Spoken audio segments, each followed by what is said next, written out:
going to be grinning like a fool and you were going to have a hard time sleeping. What was the last couple nights like, and what was this morning like? You know, amazingly, I slept really well last night. I didn't think I was going to. I thought I was going to be too anxious, too excited, but I got a great night's sleep, which is perfect. It's exactly what you need before a day in an Indy car. And pulled up here this morning, and you know, when we went out for the install lap, everything still felt kind of weird. You know, I hadn't done all these procedural things in a long time. I wasn't sure if I was hitting the right buttons and doing the right things, but we got through that. And then, you know, once they unleashed me and let me put the hammer down a bit, it all kind of came flowing back really quick. And I mean, this track is unreal. It's my favorite one in the country. And so to get to come back here and throttle an Indy car around this place is awesome. First lap around this place, what went through your mind? Man, just how good it was to be back, not only in an Indy car, but back here at Road America. You know, this is one of those proper, good old-fashioned road courses, and to get to run around here one of these things is such a privilege. And I was just taking it all in, man, because it was pretty exciting. What kind of benchmarks did you have to clear to be able to get back in this matchup? You know, a lot of them was just kind of based on healing, and the doctors, to their credit, they left a lot of it in my hands. You know, they don't know how I feel. They could tell you that medically speaking, everything should be healed, kind of thing. But at the end of the day, it really came down to how I was feeling in the gym, things like that. And so, you know, I was honest with myself. I wasn't going to lie just to get back in the car sooner. I wanted to make sure that when I got back, I was back for good. And honestly, the first couple runs, absolutely no ill effects whatsoever. Nothing's leaking, so I think we're all good to go. And just as far as your rehab is concerned, can you provide some details with regard to what you had to do during your rehabilitation period? Well, the first phase was really just the healing part. You know, we had to get all the wounds closed. We had to get that second surgery out of the way, and from that point on, the rehab really just came down to getting my physical strength back, my stamina back, my flexibility back. I mean, you have no idea how much flexibility you lose sitting on a couch for 2.5 months. And so, you know, that was some of the most painful stuff, was getting back to the gym and starting essentially from scratch, because that much time off, you lose almost everything. And, you know, there were times where it was incredibly frustrating, you know, last time I was in the gym, I could do X, and now I can only do X, like, divided by 10. And that was, as a competitor, you know, that was a big struggle, but I knew that I had to build up to it slowly, and it did take time, and there's still probably some work to do, but I got to admit, I feel great in the car. I think I'm actually further ahead than I thought I was, which is just awesome. How many hours a day? How many days a week? I mean, every day, and really depends. I mean, when I started, it was an hour a day, and you know, I got to a point where I was doing 4 hours a day. I just wanted to get back into it and focus on getting healthy and fit as quickly as possible. James, did you have any anxieties when you were sitting in the car, you're getting strapped in, and then you talked about, you know, getting the procedures right for starting the car, but did you have any anxieties at all? I did a little bit, but then I looked down and checked my shoes and remembered that the right one's go and the left one stop, and then everything was fine. No, honestly, it was great. You know, leaving pit lane for the first time and going through all those procedures, like I said, it was kind of, there's one thing that we didn't go over again, you know, before I got back in the car, but it all came back really quick, and it feels like I never left. Heard some tires squeal and whatnot, so probably pushing you a little bit. Where do you feel like you are as a driver, having a half day back in the car after having 4 months off? You know, it's amazing how quick it comes back. I think there's still a couple places on track that we're just figuring out. You know, me as a driver, us as a team, us as a series. I'm sure there's a lot of people who would say the same thing, but it's amazing how quickly, especially doing like the high speed stuff, corners like the carousel, corners like turn one. You know, I thought it might take a little bit longer to kind of get on pace with the other guys, but at the end of the morning, you know, we're right up there. So it's a nice feeling. You said this is your favorite track. What separates this from other permanent road courses? Why is it your favorite track? I think the size of it is a big part of it. You know, we race on a lot of tracks that are a lot of fun to drive in an Indy car, but this one really lets you stretch the legs a little bit. It lets you trim the thing out, big brake zones, really fast corners. You know, it's got a little bit of everything, and I mean, the scenery around here is just beautiful, and it's the racing that I've experienced here in my career has always been the best, and so for me, yeah, this is just one of the favorites for sure. And you're going to be a rookie next year as far as running in an Indy car. I mean, you have Mazda experience and Atlanta experience, but you're a novice as far as being in an Indy car. Yeah, absolutely. I mean, but we all are. I mean, well, with the exception of some of the old guys, but at least half the field is going to be, you know, rookies in the Indy car. And I can't wait to see how these things race here. You know, I hope it is a good race because, like I said, everything else that I've raced here, the actual wheel-to-wheel has been awesome. and I really hope that we can put on a good show. You were here in a sports car last year. Does that help you in terms of getting familiar again with the track and how maybe an Indy car will react to certain things?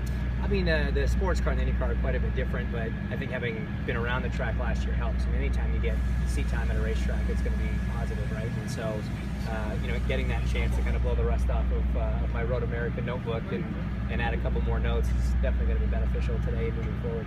It's only been a half day, but have you accomplished what you wanted to accomplish here? In a lot of ways, yeah. I mean, the afternoon, it kind of just turns back into a normal test day. We'll be a bunch of frustrated engineers and a driver by the end of the day because you always feel like you could have done more or accomplished more. But for, the main goals for me personally coming into the day, we've checked all the boxes. I feel good in the car, I feel fit in the car, the speed seems to be there. And so there's not a whole lot else I can ask for personally. Now it's just like any other test day. Did you have any anxiety getting back into the car after going through the crash and then seeing the unfortunate situation with Justin this year? No, considering how close you came. No, it's crazy. I mean, we're wired wrong. We're not right in the head, racing drivers in general. And so I probably should have felt more anxiety than I did, but it's what we do. It's our lives, it's our passion, and nothing was going to keep me out of that car today. Absolutely nothing. James, your injury occurred while you were still adjusting to a new family at Schmidt-Peterson Motorsports. Are there any ways specifically that they've been showing you support throughout the recovery period and now leading up to today with your first laps? It's incredible. I feel like even though we were still kind of getting our working relationship sorted out, what happened I think brought us a whole lot closer. I've been in the shop an awful lot the last couple months once I was mobile again, and I've been at the races supporting the team on the engineering stand, hanging out with the guys in the garage, and from day one, their support was absolutely unwavering. It was all about how quickly can we get you back in the car. We want you back. We need you back. Let's get you healthy. And I felt that the whole way through it, and it meant an awful lot to me. I never felt like I was being disassociated with the team at any point. I was always included. I always felt like it was still home. And I think that goes an awful long way. James, obviously this has been a target date for you for a long time. Was it an emotional day for you as well? And if so, what are those emotions? I think getting here this morning was a bit emotional and seeing everybody, and I was probably grinning like an idiot, and some of the crew guys were doing the same thing, and it's going to have that effect to a certain extent. But I'm a professional in theory, and so once the helmet goes on, it's all business, and I tried to kind of keep the emotional side of it in check. Maybe tonight I'll have a little cry about it, but for right now I got to be focused on the job. With the length of the track, is it more mental taxing to race here than it is other road courses? No, because the length of the straightaways actually gives you a bit of time to rest, so it kind of lets you collect your thoughts a little bit. But racing drivers collecting thoughts could actually be detrimental to your lap time. I think the less that we think is probably better. So sometimes these long straights can get you in trouble because you think about it too much when you head into the next break zone. What did it look like you won a race before the injury? Briscoe was pretty competitive in the car all season long. So what was the feeling about what the team and Briscoe accomplished in the car, and how you were trying to build on that from last season? Yeah, I think obviously it was a learning year for everybody, right? And I think we hit some pretty good strides at certain points. I think there's a few tracks that Ryan, the team, and I will all agree we need to work on big time for next season. But that's all part of a new program, and that's what this is. Not only with me being at the team, but the team having the new aero kits. And so there's a lot of useful things that we did last year that we can apply not only here but moving forward. What concerns did you have physically? I mean, about today. What were you worried? You said nothing leaked, but I mean, were you worried about your neck getting sore, or your calves, or what were you thinking might happen? Right. So it was a couple of things, really. I mean, it wasn't widely reported, but I did suffer a fairly serious neck injury in the accident as well, and I wasn't cleared to start training my neck until very recently. And obviously that's a part that takes a beating in an IndyCar, especially around a fast place like this. So for sure that was a bit of a concern.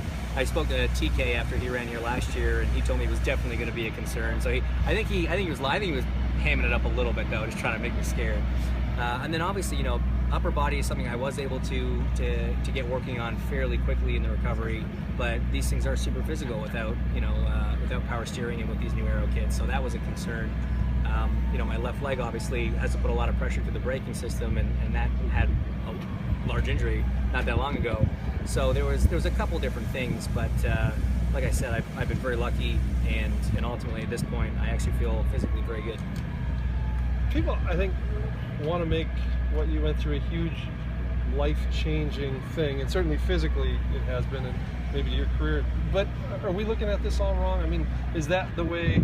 Do you see it that way, or is that just a bad day at the office and what you got to do to get back to it? You know, it's interesting. It's a situation that I think the further I get away from it, essentially time-wise, the more I think it affects me in that sense. You know, and the more I think about it. At the time, you're just so focused on getting back. You don't really give yourself time to think about anything else. But you know, now we've reached this point, and you know, especially with things that subsequently happen in the season, it does make you pause a little bit and appreciate the situation we're in. I've always tried to be a driver that loved every day of his job and appreciated it, because even the worst day of my job is better than the best day of most jobs. And I think it even heightens that a little bit more. It's not just your job; it's your everyday life too. You know, you can't take anything for granted, and you have to enjoy absolutely everything and everyone around you. What kept you motivated for 4.5 months? This winning again. I think that's it. I mean, I think that's all of our motivations for getting up in the morning, for going to the gym, for sitting in engineering meetings, for coming testing, for everything, you know. And so for me, I was very fortunate. We won a race earlier in the year. I had fairly recent memories of what that felt like, and that's really what I focus a lot on, just wanting to feel that again. Football player blows a knee out. He says, you know, I know the whole rehab process, it's all great, but until I get out there and do it and test that knee, I won't really know. What, for you, maybe today was the day, was there a point where you say, I know, I'm back? Yeah, I had a moment in the carousel where you're flat out in fourth gear, and the thing stepped out on me a little bit, and I caught it, and I'm like, okay, if I can do that, I'm pretty sure I can do anything at this point. So, but for sure, I mean, until you get out there and do it, you don't have 100% confidence in how it's going to go. So this morning was big in that sense, because I get out of the car at lunchtime and feel great. The car was working well, that helps, and very confident that we can be 100% going forward. So now you're just a driver. Just a driver, just a guy. Thanks, James. Appreciate it. Thank you so Thanks much very for your much. time.